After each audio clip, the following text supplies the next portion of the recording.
call the roll. Glenn Whitley, County Judge. Here. Roy Charles Brooks, Commissioner Precinct 1. Present. Devin Allen, Commissioner Precinct 2. Here. Gary Fickus, Commissioner Precinct 3. Here. J.D. Johnson, Commissioner Precinct 4. Here. Constitutes a quorum. Thank you. Our invocation today will be delivered by Mr. Coleman Ford from the Village Church in South Lake. After our invocation, please remain standing for the pledges. Thank you, Judge. For prayer, let's read from God's Word, Psalm 71. In you, O Lord, do I take refuge. Let me never be put to shame. In your righteousness, deliver me and rescue me. Incline your ear to me and save me. Be a rock of refuge to which I may continually come. You have given the command to save me, for you are my rock and my fortress. Rescue me, O my God, from the hand of the wicked, from the grasp of the unjust and cruel man. For you, O Lord, are my hope, my trust, O Lord, from my youth. Let's pray.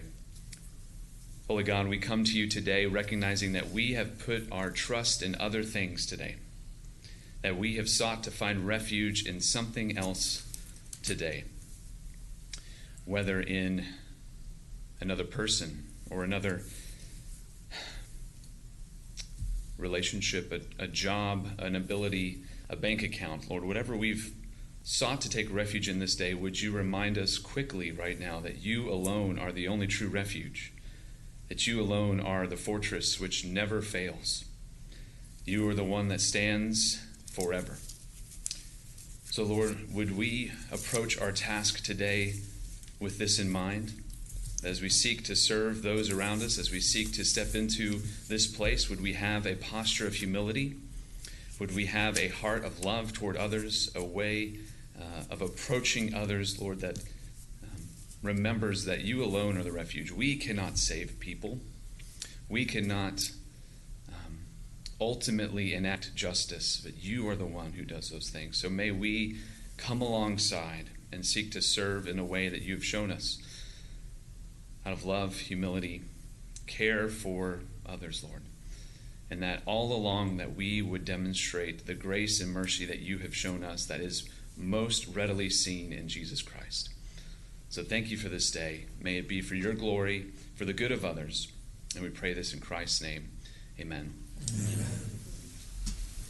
I pledge allegiance to the flag of the United States of America and to the republic for which it stands, one nation, under God, indivisible, with liberty and justice for all. Honor the Texas flag. I pledge allegiance to thee, Texas, one state, under God, one and indivisible.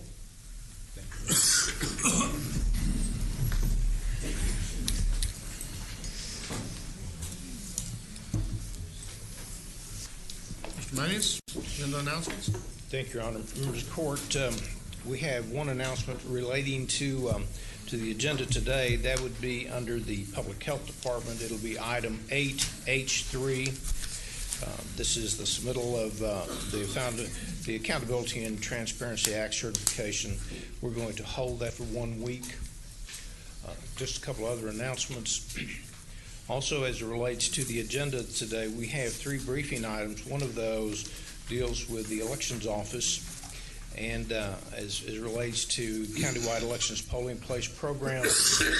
Next week, we're going to have a public hearing on this particular item at the beginning of next week's court. And then finally, members of court, just want to remind you and remind the department heads and other elected officials that on July 16th, we are not going to have Commissioners' Court that day. Thank you, Your Honor. Thank you. Court members, you have before you the minutes of our regular meeting of June 18th and the special call meeting of June the 20th. Move approval. Second. We have a motion and a second. Any discussion? Please vote. Commissioner Fickus. Motion passes unanimously. We have a couple of resolutions and a proclamation today. Our first one I ain't happy with the guy sitting on about 2 rows back, right inside the right-hand deal here. But I'll get to him later on. Robert Browder, where are you? Come on down. Yeah, well, you're in a little bit of trouble, but not as much as that other guy is. Mr. Browder has chosen to leave this family and join another one, but it's still in the county realm of family. It's kind of like being a cousin, I guess. And we appreciate very much the work that you have done for Tarrant County, and we've got a little resolution here that I want to read into the record. Whereas Robert Browder first came to Tarrant County Criminal District Attorney's Office 3 decades ago. Your hair wasn't white back then, was it? As a young law clerk from Texas Tech University of Law, where's Greg's not even here to go guns up on us. And whereas he returned as a newly licensed attorney and began to hone his legal skills as an assistant criminal district attorney in the civil division, and whereas after 6 years with the county, he brought his knowledge to the private sector, rising in 2 short years to be a partner in one of Fort Worth's most storied law firms. And whereas he left the private sector to return to service at the Criminal District Attorney's Office with a second career that would impact and influence the county. And whereas he became a trusted advisor to county department heads and elected officials in the area of employment law, and whereas he rose from assistant criminal district attorney to chief of the civil division, and whereas with the Texas Board Certification in Labor and Employment Law, he has served as a tireless crusader and steadfast advocate for the interests of more than 4,000 employees of Tarrant County. And whereas his highly sought-after counsel in the most intricate and delicate of subjects earned his reputation as one of the most respected legal minds in this state, now therefore be it resolved that we, the Commissioners Court of Tarrant County, do hereby commend and recognize Robert Browder for his dedicated, loyal, and instrumental service to the residents, the employees, and the elected officials of Tarrant County. In witness whereof we have hereunto set our hands and caused the seal of Tarrant County to be affixed this 25th day of June 2019, and I'll move its approval. Second. We have a motion is second. Please vote. Motion passes unanimously.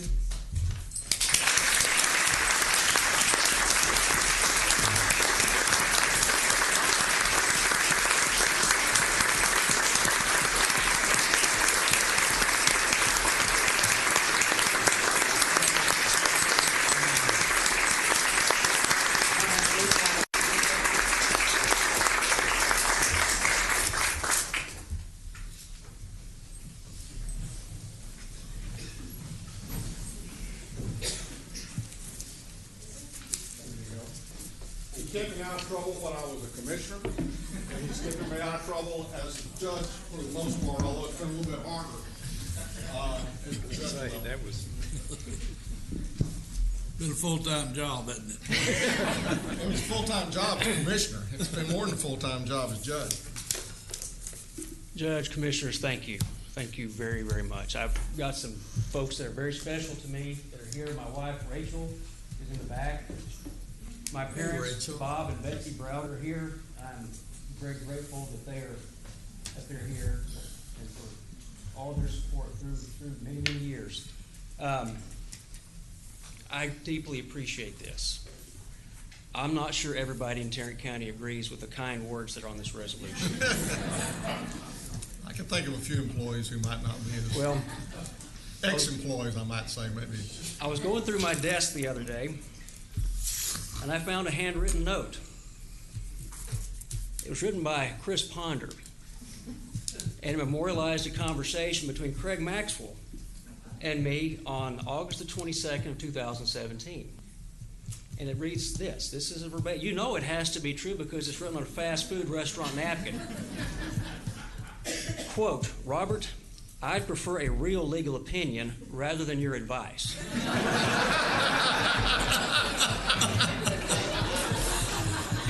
So I think I'm going to frame that and keep me grounded in humility. There you go. So Judge, the one thing I've learned in these years with the county is that it's the unsung people that make this place work. The folks that come to work every day, they do their jobs, and they do their jobs honorably. And that's what makes this place work. It's what makes it successful. And it's been my privilege to work with those people. They're the ones that get the credit for making this place the success that it has been. I am incredibly grateful to GK, to the court for this. This has been the job of a lifetime. It's been it's been incredible. My thanks to Sharon for letting me work with some of the exceptional people in the civil sector here, the lawyers, the staff, the investigators. It's been a great ride. A couple of folks who aren't here that I do need to thank. Commissioner Bagsby and Judge Vandergrift, they always had kind words. And that was very, very encouraging to a young lawyer, and it was always appreciated. And so my thanks to you, to the court. I must thank Jesus Christ, who has let me work in a great place with exceptional people doing exceptional things. And I will always, always be grateful for that, and this place will always have a special place in my heart. Thank you. Thank you.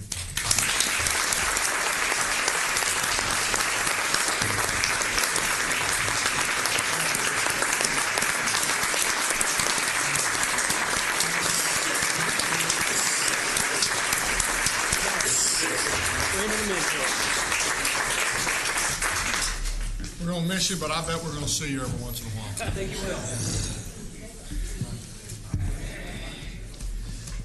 Your Honor, you might want to point out to Mr. Early that it is the Commissioner's Court who actually approves their budget. Yeah, I know. We'll take care of that later on. Very good. Commissioner Brooks. Thank you, Your Honor. Last week, we as a county family stood with the family of Sergeant Keith Darrell Shepard of the Sheriff's Department as they laid him to rest. The family was provided with a copy of this memorial resolution, which I will now read into the record and ask that the court officially adopt. And it reads, whereas the family, friends, and colleagues of Sergeant Keith Darrell Shepard were deeply saddened by his death on Friday, June 14th, 2019. And whereas the passing of Keith Shepard took from our community an outstanding husband, father, and law enforcement officer who touched the lives of many. And whereas Keith Shepard was born on September 9, 1960, in Muskegon, Michigan, to Clarence Hall and Ann Ruth Ware.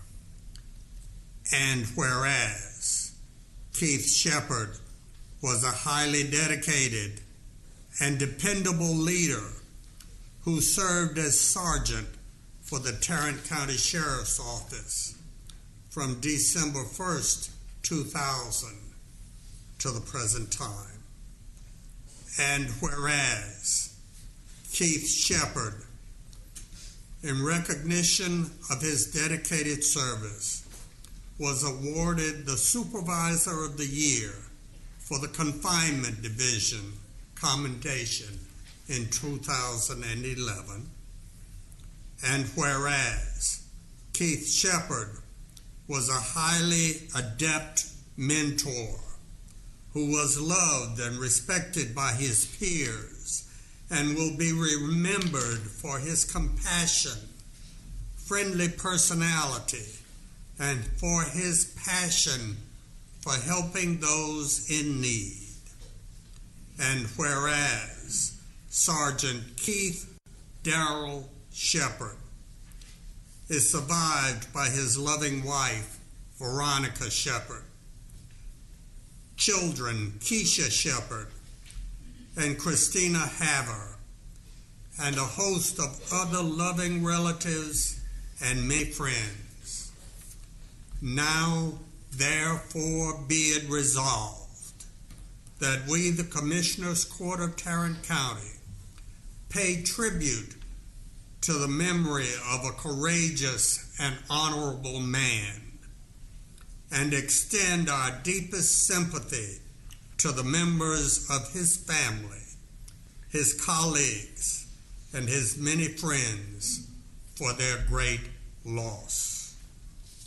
In witness whereof, we have hereunto set our hands and caused the seal of Tarrant County to be affixed this 25th day of June, 2019.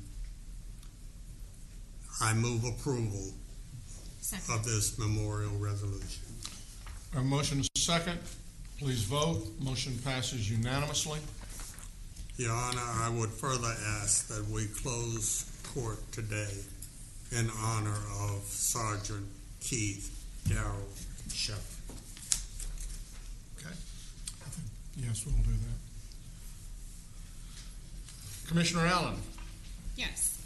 So June is National Pride Month, and I move that we approve this resolution, which I will be presenting later this week at the Arlington Museum of Art, that's hosting the Keep Haring exhibition to benefit the Help Center. So with that, I move for approval. Second. We have a motion and a second. Please vote. Motion passes, I guess it would be 3-0.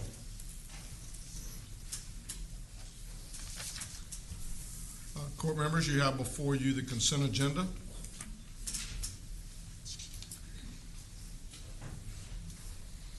Move approval of the consent agenda. Second. We have a motion and a second to approve the consent agenda.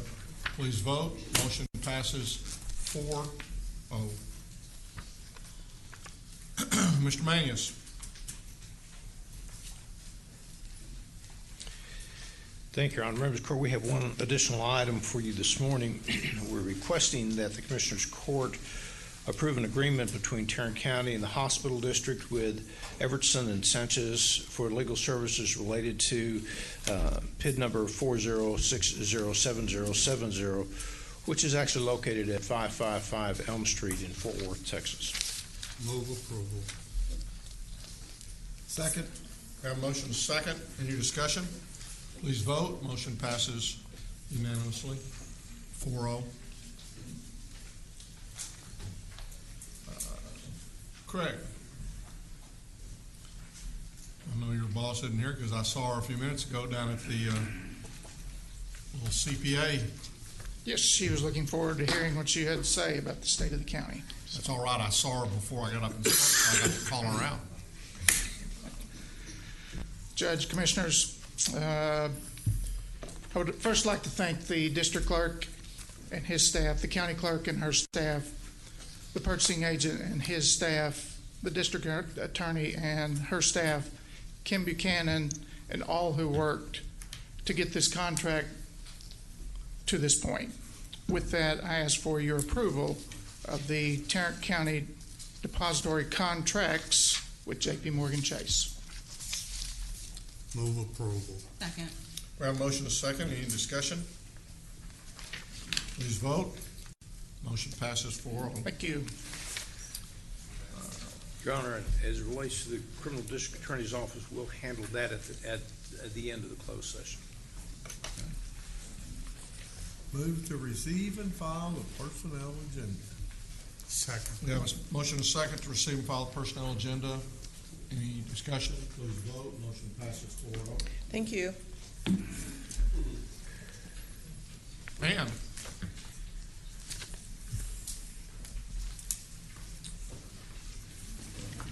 morning. Good morning. We have two public health items for your all's consideration today. And the first one is we're asking approval of the Public Health Demonstration Year 8 for the Texas Medicaid waiver.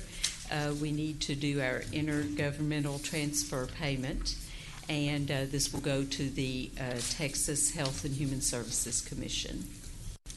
Move for approval. Second. We have a motion and a second. Any discussion? Please vote. Motion passes unanimously. Thank you. For the second item, this is approval of a contractor agreement with the National Association of County and City Health Officials for provision of goods and services for the opioid crisis response program. Move approval. Second. We have a motion and a second. Any discussion? Please vote. Motion passes unanimously. Thank you very much. Thank you. Thanks, Sam. Mr. Beecham.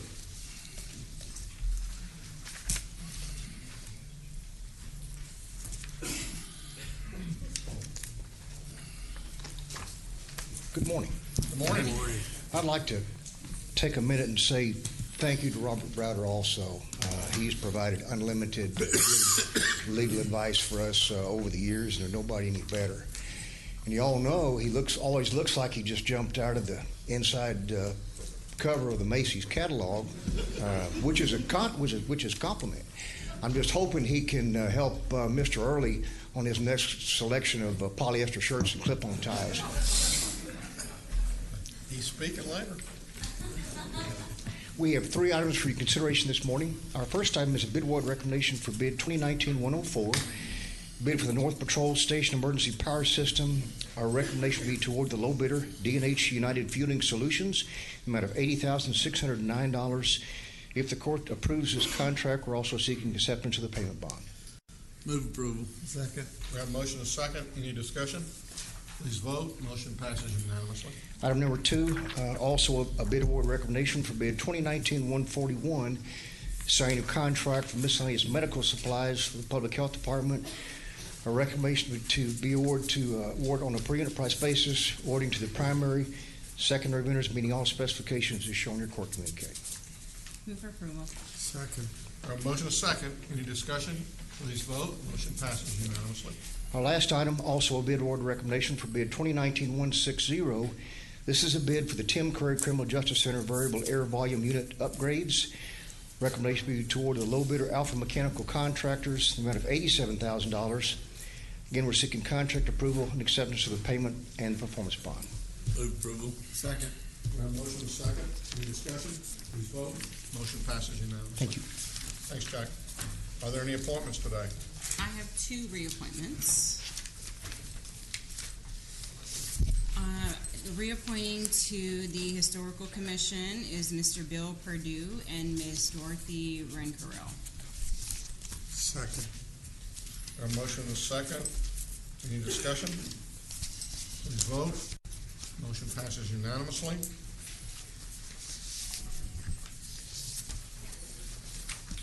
Court members, you have before you the claims, including the addendum. Move approval of both. Second. We have a motion and a second. Any discussion? Please vote. Motion passes unanimously. Briefing items, Mr. Mayes. Thank you, Your Honor. Members of the court, we have three items to bring to you today. The first one is the monthly update from the hospital district. Mr. Early is here to address the court at this time. Ms. Mania. Thank you, Judge, Commissioners. Morning. I will say about Robert Browder, the caliber of the individual, many of the people in the room have known him a lot longer than I have, but the luxury of Robert Browder is when you meet him, you know him, and the caliber of that person doesn't come around very often.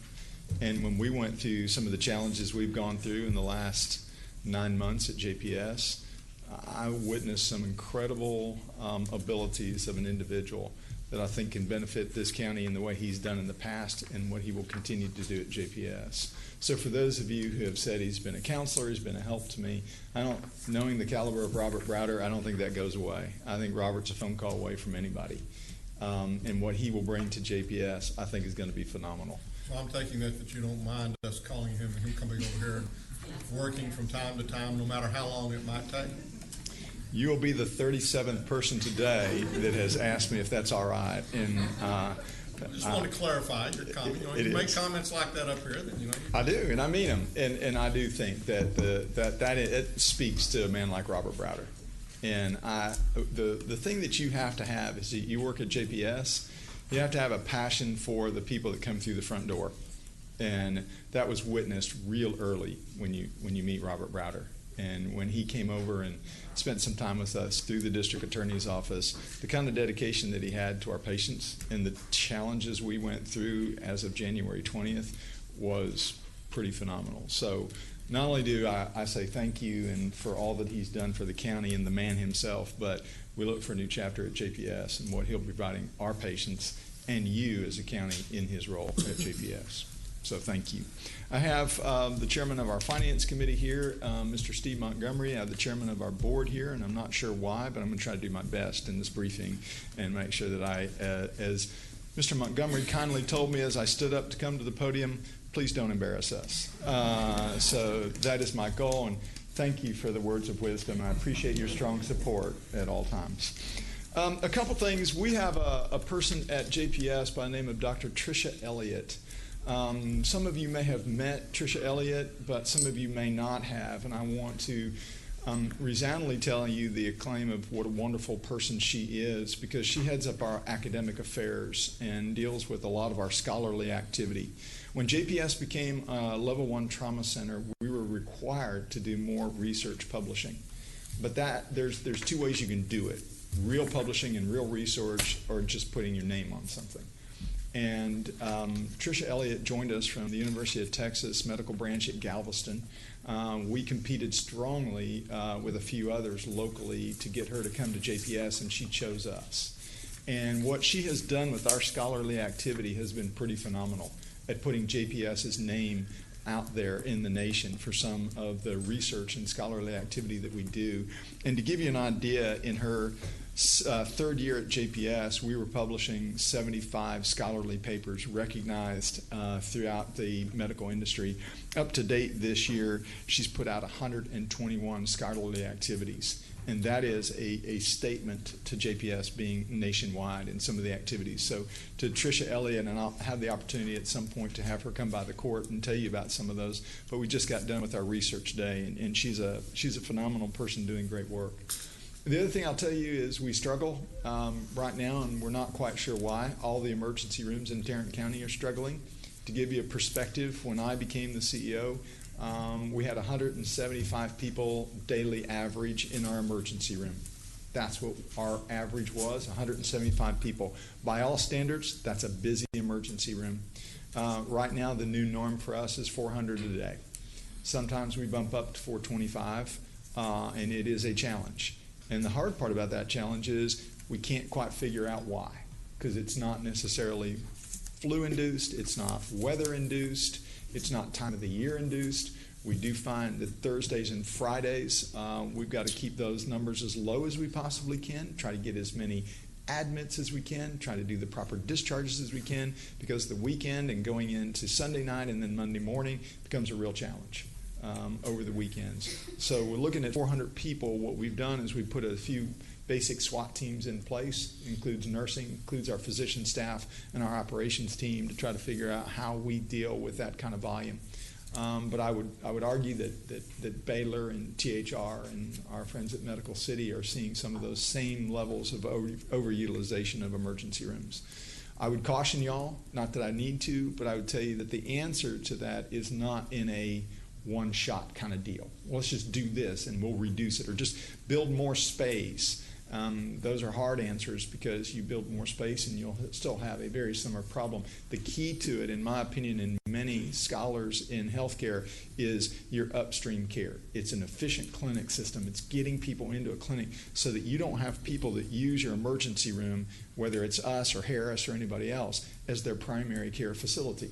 That is not the proper place to get emergency care, and we can distinguish. We've gotten very good here of late of creating an urgent care facility where we see about 68,000 people now in our urgent care facility, which helps. I think the new clinic we put in the Northeast is a model for us because we expanded services not only to a strong diabetic population and an elder population, but we included a significant portion of that facility for mental health. And that is, if we can create that model and we can duplicate that model around the county in your precincts, I think we'll begin to see a challenge being answered. But I just want to caution you all, it's not a quick fix. It's going to be challenging. And part of that challenge is the luxury that we have of being a growing community. A lot more people are moving to this community, and it's going to be a challenge for all of us. The last thing I'll update you on is we had discussed before, I discussed with Mr. Manius, and we discussed it in the Blue Ribbon Committee.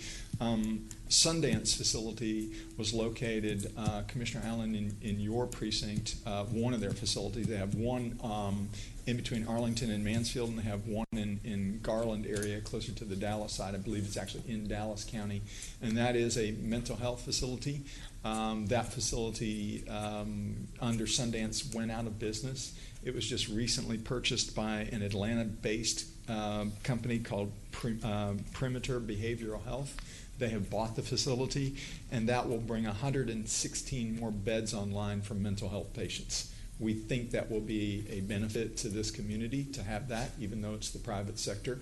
That may release some of the valves that we have. I've not met with them. I don't know them. But that was just announced I saw yesterday in the journals that they had bought those two facilities. Didn't have a timeline of when they'd be opening, but I know they've been refurbishing those, and I think that will be a positive. We will work with them in any way possible that we can to deal with behavioral health patients in a transfer or a handoff in dealing with JPS's mental health and behavioral health populations. So that is, Your Honor and Commissioners, all the update I have. I'm pleased to see y'all and pleased to answer any questions y'all might have. Any questions? I can't understand no comments about purchasing agent.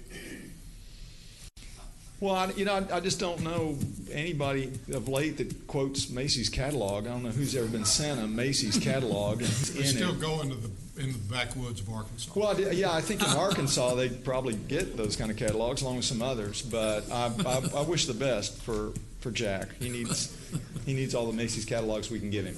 So I'll try to help him. Thank you. Thank you, Commissioner. I do have a comment on the bond program. Yes. So maybe it was a month or so ago, we had an update to court about the status of where we are on that, and I'd mentioned that there isn't anything on the county website, and if there is anything on the JPS website, I hadn't seen it about just an update. I mean, of course, I was at the board meeting last week or week before, and even the commentary that the board had, I think obviously the public can attend those meetings, they can view those meetings, but even if we were just to summarize that commentary so that the public can know where we are, because the longer that we wait to share an update or a consistent message, then people are going to start to think the worst, which they shouldn't, right? Things are moving along, but the public needs to know that. Okay. I take your advice and counsel, and Mr. Manius and I, in fact, had a meeting, I think it was yesterday or the day before, to discuss, the next briefing here, and then what we'll do on social media. And we are trying through social media to give updates as well, in addition to a website. Websites have to be driven to. We also want a lot of push information that we're sending out to a good deal of folks. So when do you think that will begin to show up on the website or on this? I had actually thought that we had put a link on our website already. Let me go back. Well, as and of check. Friday, I didn't see anything. Okay, I could have overlooked it. This was a couple of weeks ago, so Okay. let me go back and check. We'll go back to both of those websites. And the other thing that we're thinking about doing, if we have the financial capability, is to some of those areas, particularly where we had a large voter participation, sending out some material out to people by mail, because a lot of people voted in that may not have social media capabilities. So we want to use a two-pronged system.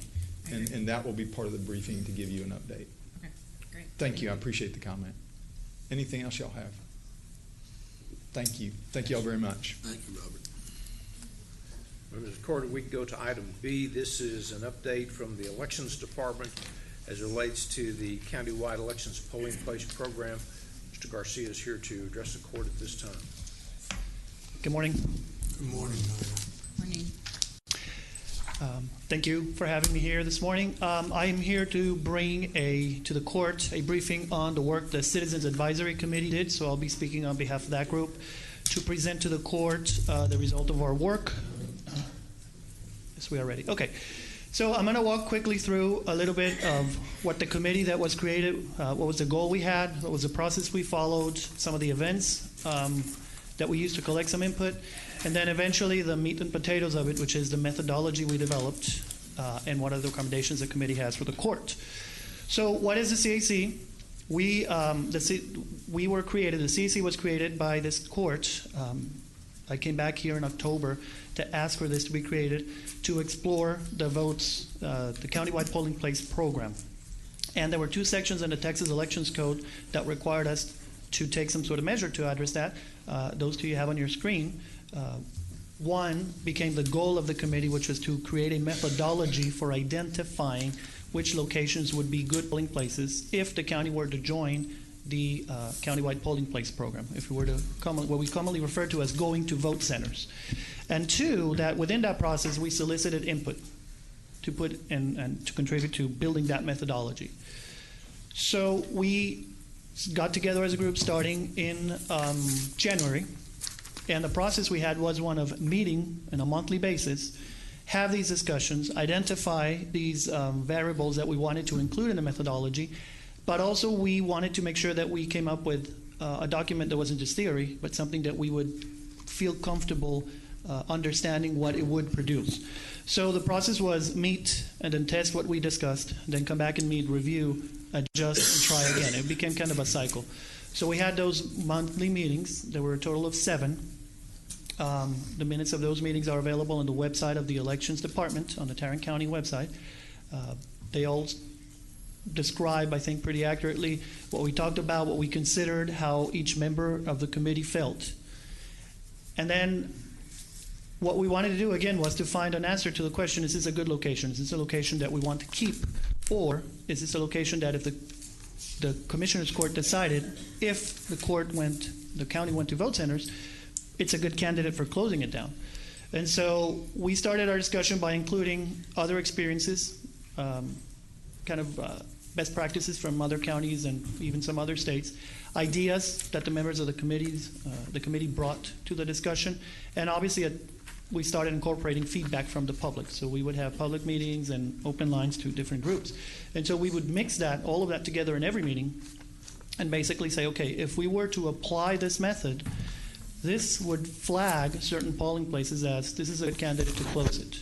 And so on the next meeting, we would meet, look at that, and say, well, I have concerns that this is on the list of eliminations. Maybe if we move that threshold up a little bit, or how about if we factor in this other criteria? And so we would go back to the mix. And that's what my department would do between meetings was, what does this generate and how does it happen? So ultimately, after all the meetings, the methodology we produced identified 45 out of 340 sites that we used in November as candidates to be placed on an eliminations list. That's a 13% reduction that the methodology would produce.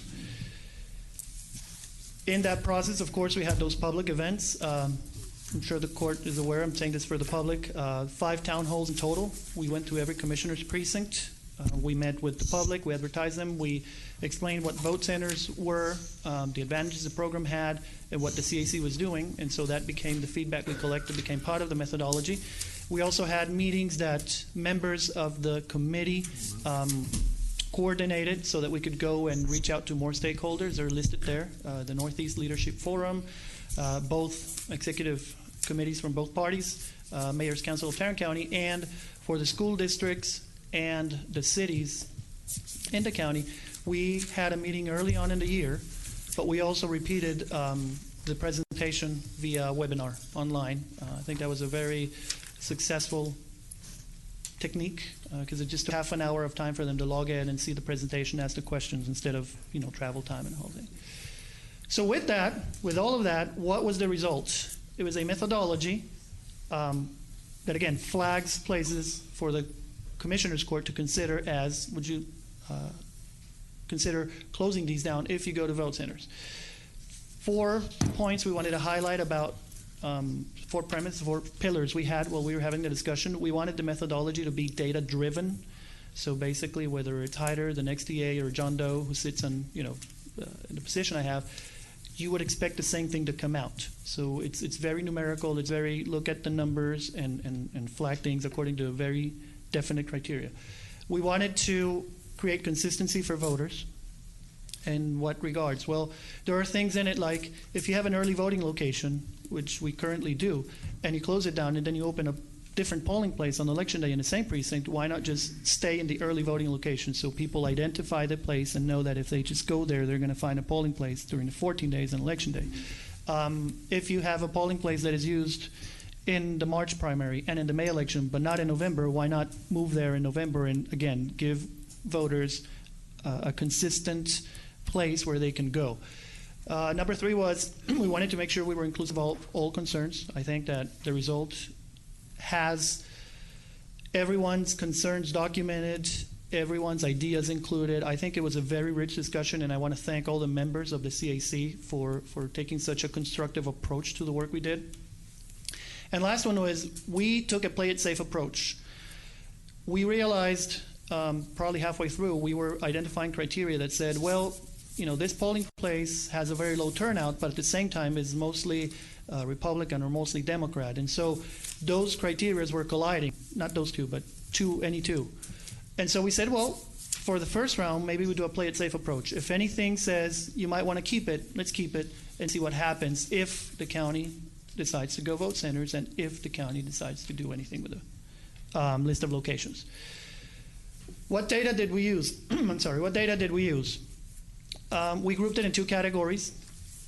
Data about locations, which is pretty much binary infrastructure. Is this a good building? Is it accessible? Does it have data coverage? Those sort of things about the infrastructure itself. And then we had data on the precincts. And I refer to this as probably more of the behavioral data of the voters in the area, right? And what's the composition of the precinct. So when it came to locations, we looked at accessibility. Obviously, because of federal regulation, we cannot use a building that is not accessible for voters with disabilities. Connectivity, we talked about this when we presented the concept of vote centers. You need to be online so that a voter who votes in one location can't go to another one and vote again. Proximity, that was one of the biggest discussions we had. If you have 2 polling places that are fairly close, and in the current layout, you may have even 2 locations literally across the street because there's a precinct line in the middle, and you're mandated to have one in each. So that's just one of the extremes of the discussion we had. But 2 polling places that we determined within 2 miles might be, you might want to consider one of them as a candidate to close down if other variables point to it. Transportation access, availability of parking. Sometimes we have great buildings, but they have 2 parking spots, and people complain and say, why do I have to come here if I can't even park to come in and vote? History of usage is what I talked about before. Whether it's a public building or not, we prefer public buildings. Public buildings cannot tell us not to have the election there. Private buildings can, and so having a public building, which are usually also better equipped for accessibility, helps us in the consistency area. Schools, whether a building is a school or not, was a big discussion.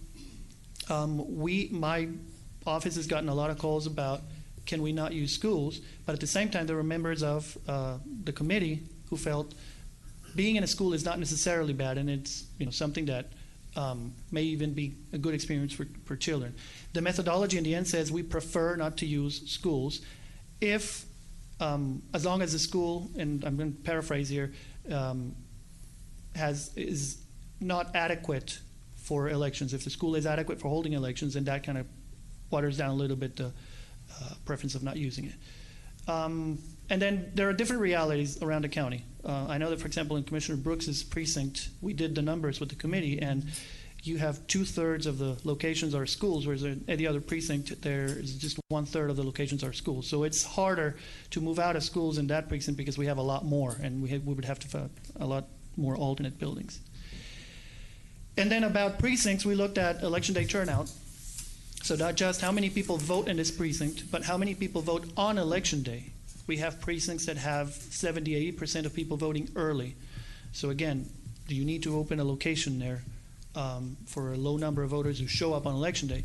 Party voting, And party voting and minority population are more aimed at making sure that we don't inadvertently, whether by neglect or intent, have an effect on certain segments of the population. So you don't want to close down a location that has 90% turnout on a primary is Republican or Democrat, because it can be perceived as you're trying to hurt one of the parties. Same thing with minority populations. And voters over 65 and over, we also looked at how many people in that segment of the population actually show up to vote on election day at that location, because this is a segment of the population that can use absentee, and a lot of them do. So there is also a discussion there as to do you want to close down a location or do you want to keep it? That depends on how people behave, is what we ended up writing in the document. And then we would factor, again, like I said, all of that in, and I wanted to show you this quick video on basically what that meant. So we would look at the segment of the county. In this video you're watching, there are 2 red dots there. So whenever this video was recorded, those 2 were flagged as you could probably recommend closing them down. And so we would look at the data and layers and say, okay, so show me partisanship in that precinct. Well, one of the 2, the one towards the middle, is right in a heavily Republican precinct. So again, that goes on the criteria of would that have an effect on one of the parties, and it happened with red and it happened with blue. Show me another variable. This one is turnout. So the one on the top is in a precinct that has a historically higher turnout.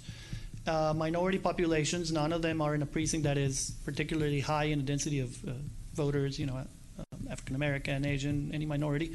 Access to transportation. So again, the one in the middle very graphically has 2 variables that are saying may not be such a good idea when we did this iteration. So this is the kind of discussion we were having. What's telling us you might want to close that down? What's telling us you might want to keep it? We went back, refined the methodology, and so on.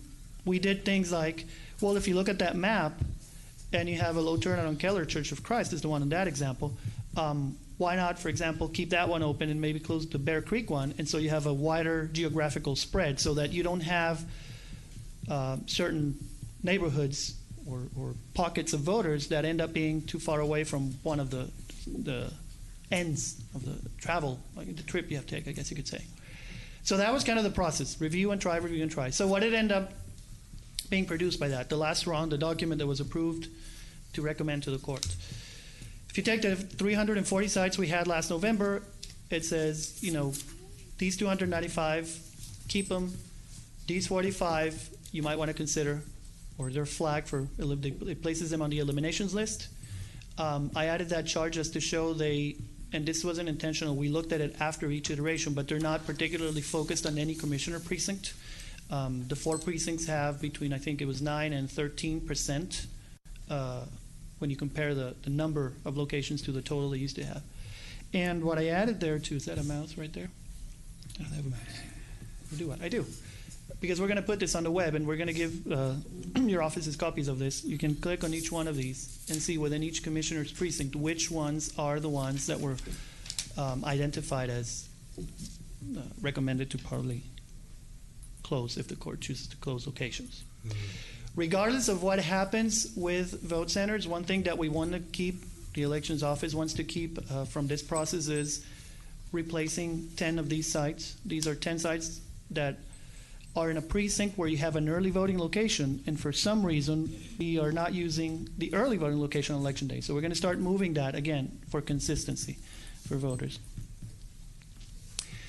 That's the work we produced. That's the methodology. It looks at those variables. It flags things. One thing I'd like to highlight for the public, I know the court doesn't need to be reminded this, but this doesn't take away, of course, the court's authority to determine where the locations are. This methodology identifies and says, if you choose to reduce, this is the ones that have been flagged, that stays in court. But with that being said, the CAC wanted to make 2 final recommendations to the court as we turn this over to this document. The CAC voted to recommend to the Commissioners Court that if the county decides to join the countywide polling place program, then no location should be closed until at least 2021. And the intent behind this was the analysis was done with data on how voters have behaved on elections without vote centers. Some of the members of the CAC were concerned about us trying to best guess how people will behave when you go to vote centers. So there was a motion there to recommend to the court keep all locations until 2021. And then when you see how people behave, if the county joins the program, then there's that. But then we also said, if acknowledging that it's the court's decision whether or not to join the program and whether or not to reduce the number of locations, then the CAC said, well, let's also recommend to the court that if the county joins the countywide polling place program, and if in that scenario, the Commissioner's Court says, let's reduce the number of locations, it makes sense to reduce some, then the selection of locations be based upon this methodology. And that's kind of a safety net saying at least we would know that it wouldn't cut it by more than 13.7%. So those are the two recommendations from the CAC and the methodology we developed. If the Commission has any questions now. Okay, before we get to questions, we have an audience participation. Shirley Adams from Arlington. Ms. Adams,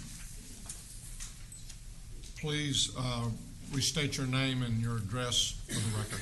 I'm Shirley Adams, and I reside. Pull that down if okay, you'd like thank to. you. I reside at 3915 Crossbend Drive, Arlington, Texas, and I'm here to speak. And I thank you for the opportunity to speak before Commissioner's Court. And I certainly thank Hyder and his staff, all the support that they gave us and teaching us about the elections process and how that works. Also, hope that we brought to him some information about the nuances and the various variables in our communities. I'm here to speak about the recommendation number 1. And recommendation number 1 was the one that was wholeheartedly supported by both Republicans and Democrats on the CAC committee. And the reason that we supported that was that any analysis based on elimination at this point is based on historical data. Elections that have happened that people have to go to their precinct location to vote. One of the Republican people on the members said that we don't know how many people are going to vote. When you can vote at any particular site on election day, there might be 50 people to vote. There may be 150 people to vote. I, for one, have been an election judge for almost 10 years.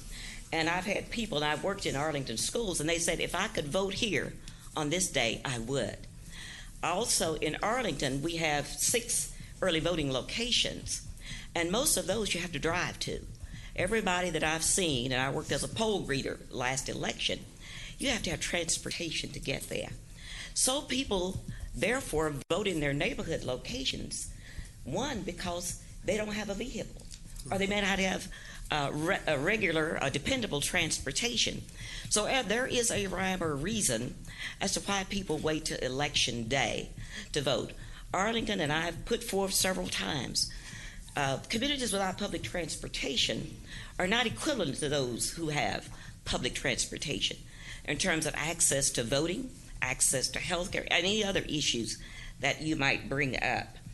The modality that we speak of, and we wholeheartedly support the voting center modality, I think it is a new opportunity. We have heard through early forecasters that the 2020 election will be a watermark. It will be a new level of voting that is unheard of in America, even beyond 2008. So to change or not change anything, and we have a lot of new things that are happening. We got no straight ticket voting. We will have new equipment. We will have all of this thing that are new, and if we have no elimination of voting locations, some people may get discouraged. I, for one, worked as an election judge. It took me a week or so to get up to date on federal and state law, to be trained. And people who work once or twice a year, there is no way, and as administrator, that you can maintain sustained, I call expertise. So you're going to have glitches and problems and glitches that will develop just because of the newness.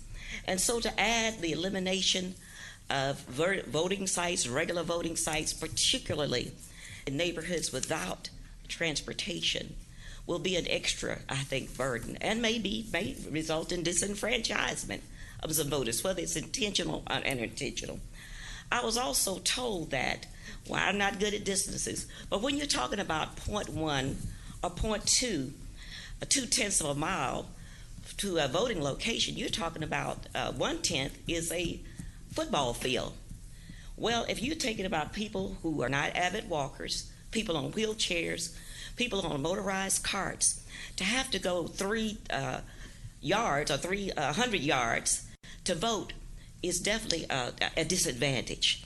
And so what I ask in your consideration that you think of and consider all of these issues in terms of, let's make 2020, we would say let's use the data from 2020 under the modality, the new modality, and let's extrapolate from that what is happening, voter trends, and who will turn out to vote and who doesn't turn out to vote. Thank you very much. Thank you, Ms. Adams.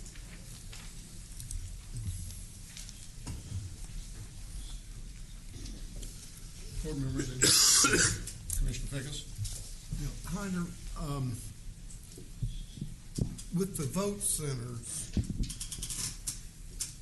how is that going to, or does it have any effect at all on a recount?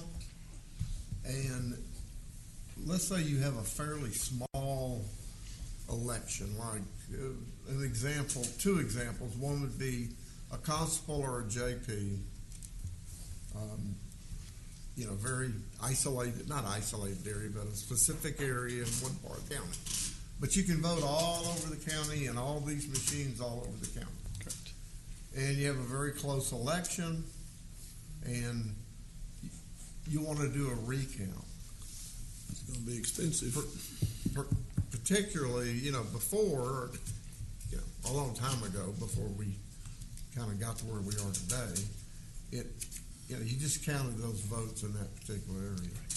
Where I see this even having more of an effect is municipal elections and school board elections, where you may have less than 1,000 people, and they might be voting. They will be voting all over the county. Correct. How's that going? The cost. Tell me about the cost. So it's not the process and the mechanics we're doing that are already in place for absentee. Is when somebody votes absentee on day one, I get ballots from all over the county. Right. And so if you wanted to recount a JP race, I still have to go through every box of every early voting day, every batch, and find the ones for that race and extract them and hand them over to the recount committee. And then at the end of it, put them back in the box to preserve the integrity of that box, right? So that box adds up to 100 votes for Hyder. So extract these for the count, you got to put them back in. So that process is already established on how to identify ballots, and the technology that we have already tells us you have three ballots for JP3 on batch number 4, which is the box for polling place or precinct, whatever it is. So we have that already. The cost that we bill out to candidates who request a recount is a cost of temporary staff that's hired and overtime. And that process, because it taps sealed ballot boxes and it's so delicate, we do it with permanent staff. So I don't expect an increase in cost of recounts, because that is done by permanent staff. Now, if you're talking about a recount of City of Fort Worth, one way or another, that involves a lot of people and a lot of overtime and staff involved. So those are expensive recounts by definition. The small ones, yes, sir. No, go ahead. I was going to say the small ones, we usually, the way it's been done is we in-house separate those ballots, identify them, and then we hand them over to the recount committee. And that is the time that the time and materials that the requester of the recount pays for. The recount committee, which is, we do it through a temporary agency, but personnel brought in, and any copies of ballots or materials that they request during the process, which again doesn't change. It's the same regardless of how the ballots were packed before they were given to the committee. I just don't want to see something that's going to cause a recount in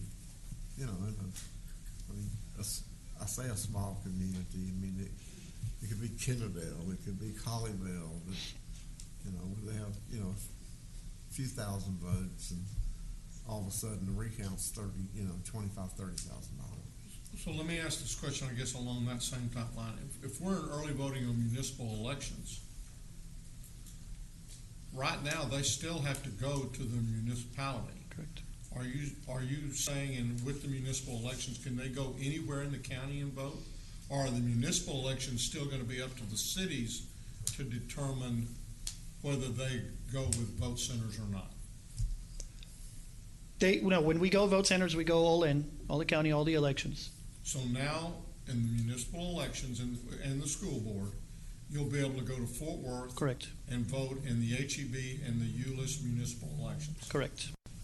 So if you're in the area and there's a polling place, you can vote for anything there. And when I said that we already have that in place, I mentioned absentee, but early voting is also the same issue. In early voting, we have 50 locations, and if anybody wants to recount JP something, I have to open all 50 boxes and extract all ballots for that, plus all the ones for absentee. So that's already a dynamic we deal with. What if a municipality who they pay us to hold their election, what if they decide they don't want to do that? They can still hold their own elections? When we go in, all municipalities agree. Now, they're going to contract with the county, and the county's What I'm going to vote saying centers. is if they say they do not want Then they can polling contract place with another. elections, then they can conduct their own elections within their own community. They could. They could. Hyder, from Yes, sir.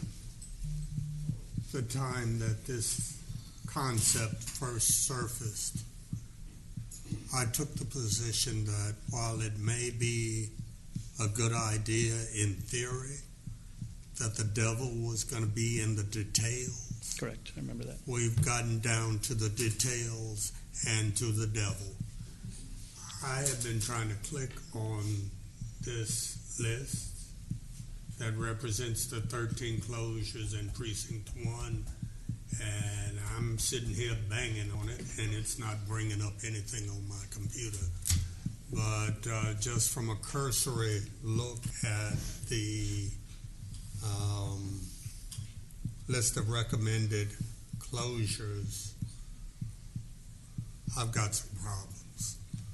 And I'd like to be able to sit with you and understand the methodology, understand why you are recommending what you are recommending. Correct.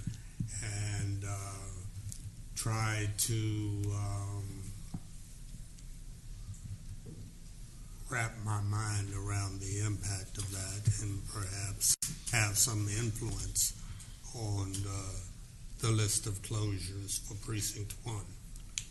And I guess the thing that I was, and I think that ultimately will be the ones that would make that decision. Mm-hmm. Remember that the first recommendation was to not eliminate any Right.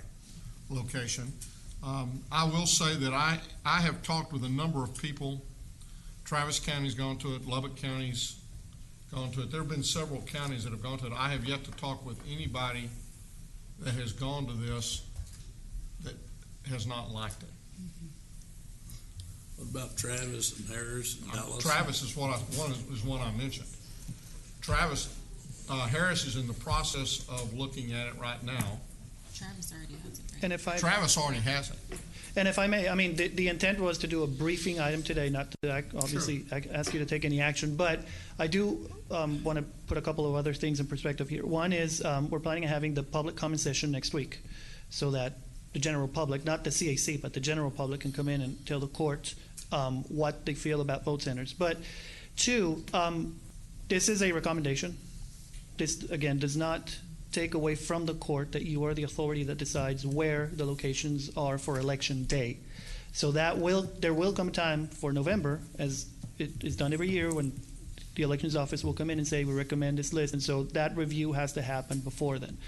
Regardless of whether or not you choose to reduce the number of locations, vote centers is kind of a separate question. So you can decide to go to vote centers without reducing and just letting anyone vote anywhere.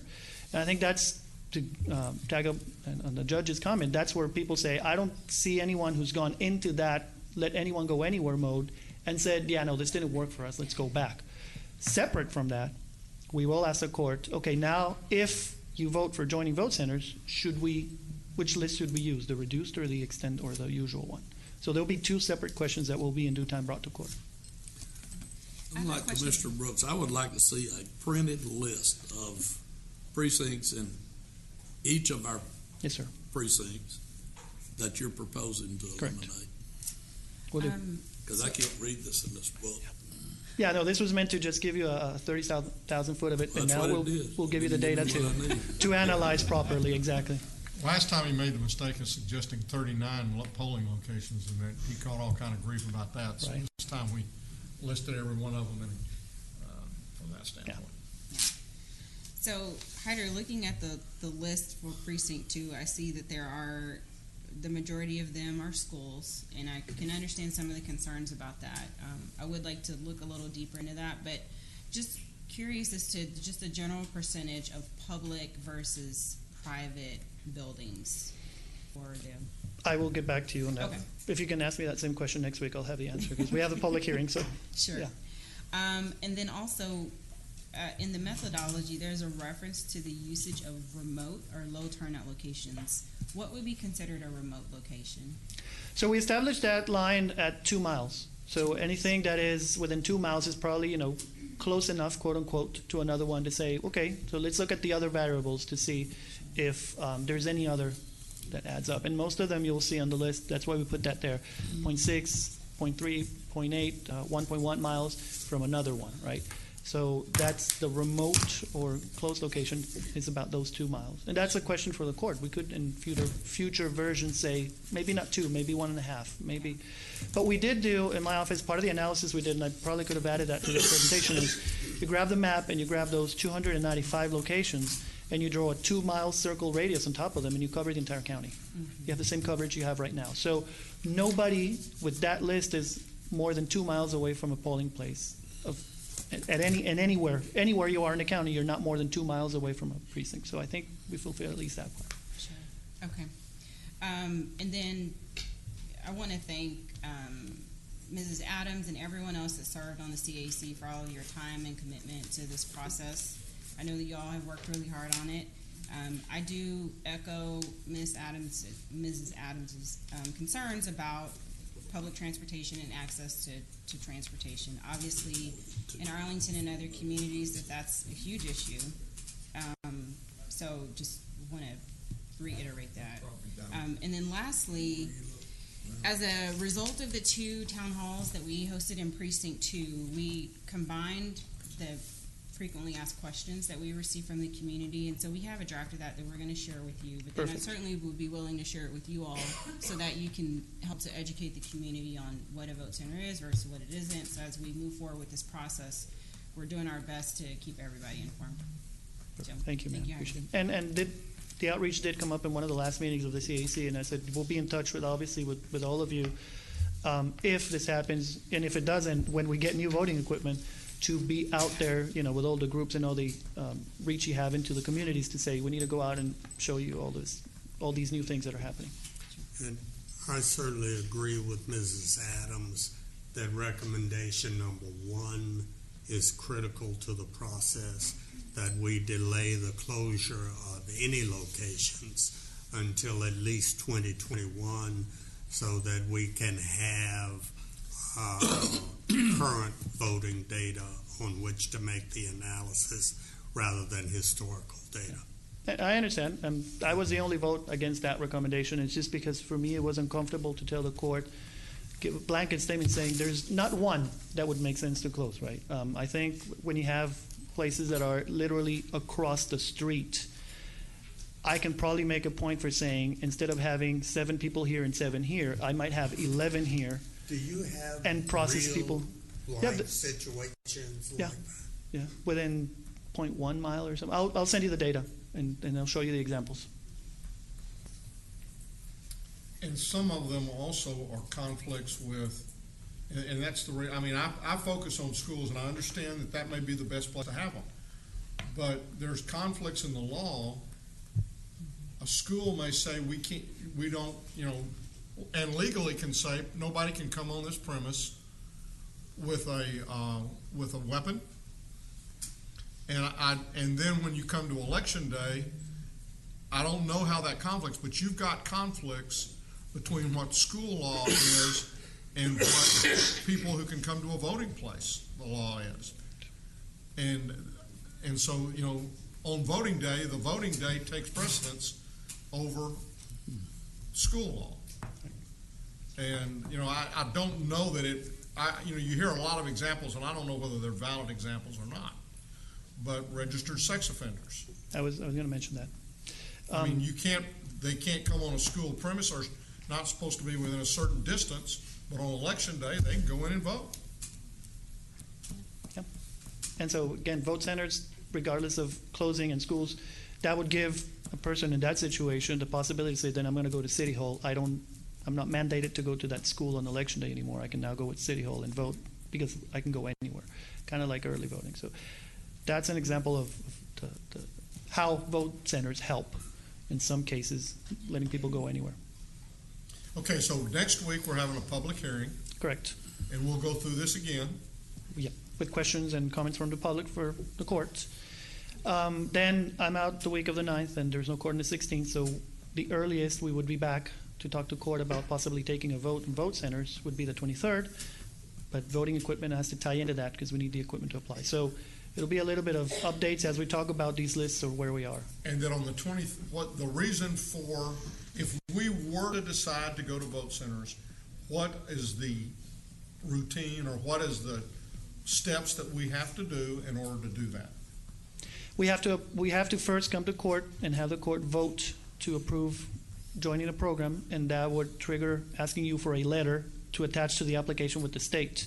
We have a deadline to submit that August 22nd. So I want to wrap that up in July. We would submit the letter if we chose to go this route. Correct. I would give you a letter. You would send that with the application to the state. Correct. And then the Secretary of State has to approve. Correct. And there's only so many that can be approved? Correct. 6 for the November election. There's already 3, I think. I was told this morning, I don't know if it's official or just announcement that Dallas is intending to apply. That would be the 3rd of 6 that can apply this year. I think Harris County did it for May, so they don't count into 6 for November. So it's 6 per election per year. But yeah, that puts us in the time to say there's 3 spots left. We missed those 3. That's it. Till 2020 or 2021 or whenever we choose.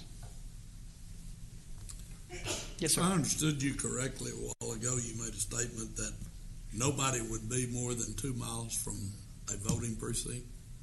With the reduced list, and obviously with the full list, there would be some of them would be even closer.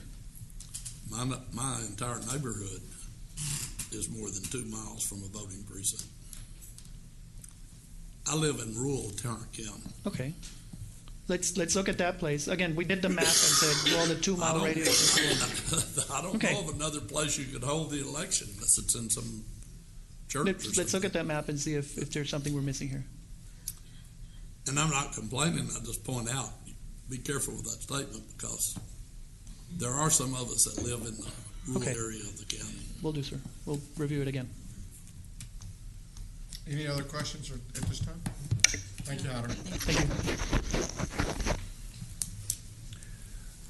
Member of the Court, we have one additional presentation. This concerns the tax office new online wait times resource. Ms. Burgess is here to address the court at this time. Judge, Commissioners, thank you so much for allowing me to take your time today. I'm very excited to announce, and apparently it's just going on without me irregardless, so we're announcing very quickly. You've waited very patiently for this, and we are bringing you a new exciting customer service tool within the tax office available to your citizens. After months of development and testing, we're happy to unveil that we have online wait times that are now online and also optimized for mobile use as well. And these times are updated every 30 seconds. No, it's fine. I can roll with it. We're good. You can visit the Tarrant County tax assessor website to access these times from your computer or your mobile website. It is showing you, and you can feel free to look. We do have locations that you can click. Yes, ma'am? No, ma'am? It's fine. Let's see. Let's get back. Let's see if we can get back to where you can access them from any mobile device. You can also click on the wait times that are on the tax assessor collector page. On the About Us page, there are multiple places. There's one at the top. There's also one next to each sub-courthouse. These locations and maps are available to everyone. There's also one under the motor vehicle page, as well as under the property tax page, and under it's in the carousel as well, and on the super menu on the main website for the county. We're going to trick this into working for me here. We're very excited We're going to that institute this thing more frequently because it gets through these I know, presentations. we're going through fast. I'm not going to take half the time that Hyder took, honestly. The kiosks are available in 7 of our branches. They are not available downtown. These do update every 30 seconds. You can see, and if I can sneak it back there, this is an example of our location wait times for each location. We do have downtown as coming soon. And this screenshot shows you a bit about, well, let's trick it to go back there. Renewing registrations, property tax, title transfers. It breaks it down by type of business, and it also breaks it down by sub-courthouse. So the citizens that live in your community or do business in your community, if they find a time that is proper for them to handle any of their business that they do through the tax office, if they choose to not do it online and they just really love to see our smiling face in the office, they can go online, even via their cell phone, and look and see what the real wait times are, and it is updated every 30 seconds. I'd like to say a special thank you to my staff as well as our county IT department. We worked very hard to get this done, and through a collaborative effort between our office and IT, we've done this. We did it testing backwards facing to make sure it worked properly before we unveiled it to the community. And we're very happy that it is online. It came online while I was at the tax assessor conference, bettering my knowledge so I can be the best tax assessor for you every single day. And I'm very honored to be able to bring that to you. And this vision that I had for increasing the customer service to our customers was put into action by the great Dorothy Starr. Dorothy has been our motor vehicle director, and she is known statewide for being the preeminent mind in motor vehicle registrations and dealing with the DMV. We do a lot of business with the state of Texas and a lot of business for registrations with individuals in our county. And many times we're the very first face that they see when they move into the county, whether it's from another county or from another state. We're very excited to be able to give this to them. We are working with the times. We see ourselves every single day moving in a new direction, and we want to make sure that we're working at the speed of business, which is what the entire world expects us to do.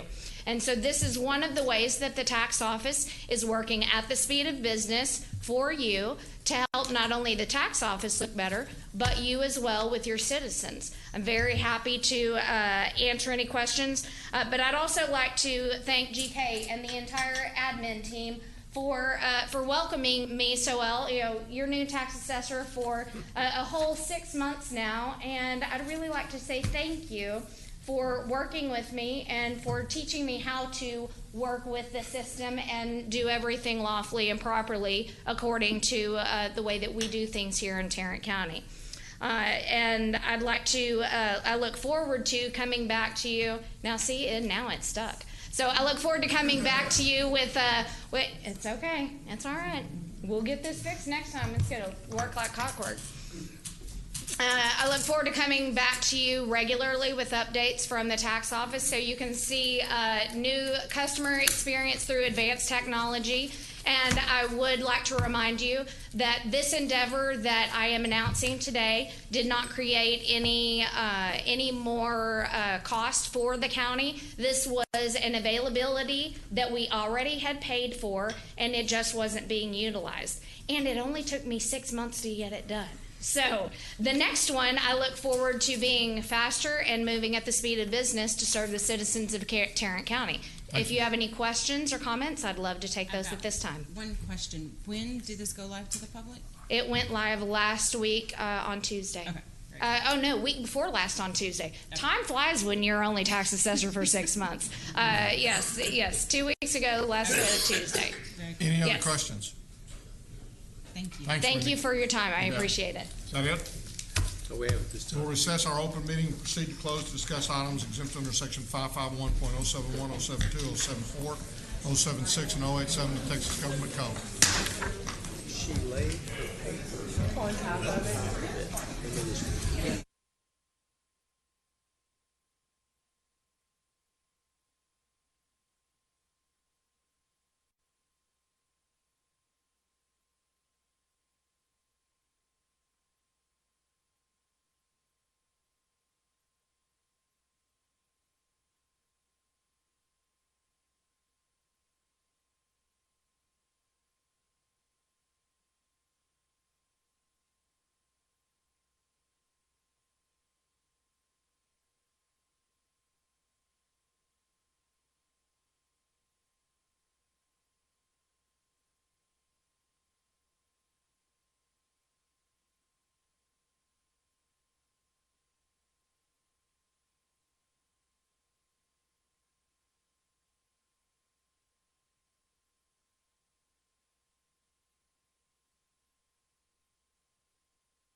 Having returned from our closed session, we'll now address the following matters when Mr. Maney is concerned.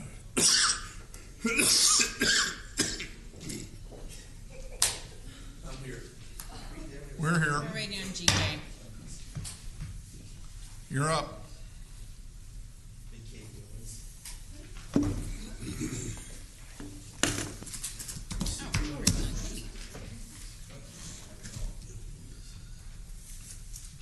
She's already started. Hadn't she? This is back home. Okay, all right, Commissioners, I would like to again present to you the Shulosky matter and request that in full and final settlement of all of Mr. Shulosky's claims that the court approve a $14,000 settlement.